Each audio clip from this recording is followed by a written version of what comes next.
Hey guys, in this video, I will show you how to get Facebook Marketplace back after being banned.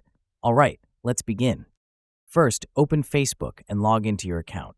Click on your profile icon at the top right corner, then select Help and Support from the drop-down menu. Next, click on Report a Problem.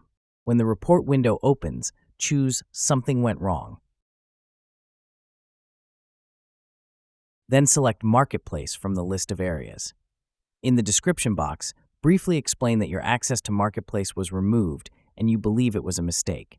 Be clear, polite, and specific. If you have a screenshot of the ban notification, include it to support your case. Once finished, click Submit. You can also do this from the Facebook mobile app. Open the app and tap the menu icon in the lower or upper right corner, depending on your device.